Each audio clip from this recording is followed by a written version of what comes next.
अस्सलाम वालेकुम। तो आज हम बात करेंगे इस चिप के बारे में कि इस चिप में जो कि बहुत ही सस्ती मार्केट में अवेलेबल है। अगर मैं पाकिस्तानी मार्केट की बात करूँ तो 40 रुपये में, और इतनी महंगी डाउनलाइट में क्या फ़र्क है, तो इसके कंपैरिजन देखते हैं।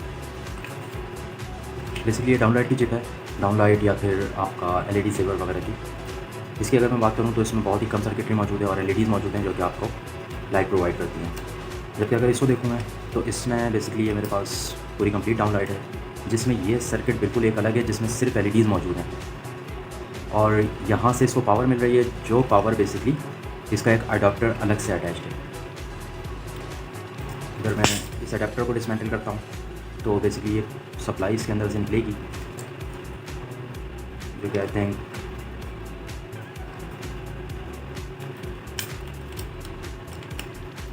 इन लोगों ने ग्लू की हुई है। मैं उसको निकाल लेता हूँ, ये मौजूद है।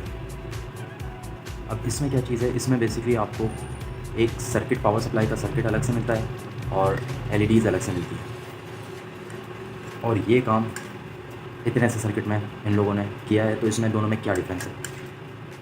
तो इन दोनों में मेन डिफरेंस अगर मैं बात करूँ तो ये है कि यहाँ पर एक कंप्लीट सर्किट मौजूद है जो कि आपको इनपुट वोल्टेज की रेंज देता है कि 100 वोल्ट से लेकर 240 वोल्ट तक ये ऑपरेट करेगा, और 100 वोल्ट से 240 वोल्ट तक जब ये ऑपरेट करेगा तो यहाँ पर सर्किटरी मौजूद है, पूरी कंट्रोलिंग और फीडबैक सर्किटरी वगैरह, जो कि इस ट्रांसफार्मर का यूज़ करते हुए इस रेंज में जितना भी वोल्टेज आएगा आउटपुट पे वोल्टेज को कांस्टेंट रखेगी और स्मूथ रखेगी।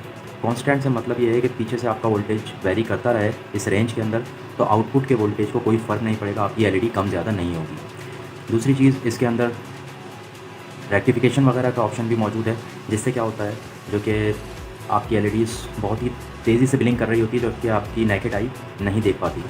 तो ये बिल्कुल स्मूथ चल रही होती है, इसमें ब्लिंक होने का ख़तरा नहीं होता, क्योंकि इसमें रेक्टिफिकेशन के बाद कैपेसिटर स्मूथ करने के लिए लगा होता है।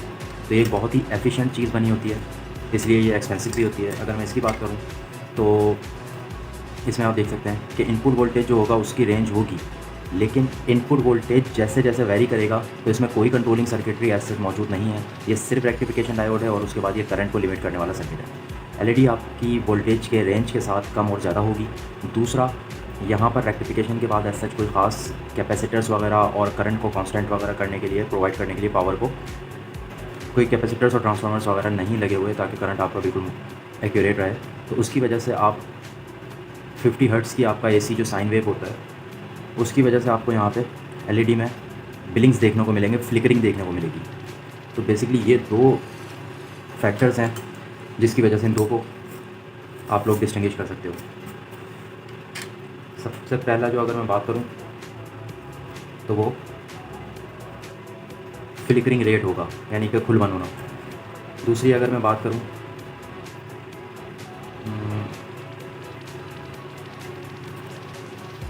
वेरिएशन विथ वोल्टेज की,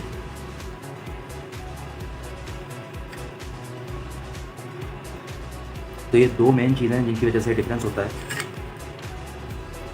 इस सर्किट की अगर मैं बात करूँ, फ्लिकरिंग रेट जो होता है वो आपके पास मौजूद होता है, तो ये बिल्कुल ज़ाहिर सी बात है कि आपको डिज़ायर्ड नहीं है। वेरिएशन विद वोल्टेज की बात करूँ, ये बिल्कुल इसमें मौजूद होता है, इसमें कंट्रोलिंग नहीं होती इसकी। अगर मैं इसकी बात करता हूँ इसके बारे में, तो फ्लिकरिंग रेट भी कंट्रोल होता है और आपके पास वोल्टेज वेरिएशन भी कंट्रोल होती है। तो ये एक एफिशिएंट सॉल्यूशन है जब ये एक्सपेंसिव होता है। तो मेन डिफरेंस इन दोनों में ये था। मज़ीद वीडियोज़ के लिए लाइक कीजिए, सब्सक्राइब कीजिए और बेल नोटिफिकेशन के आइकन को प्रेस कर दीजिए।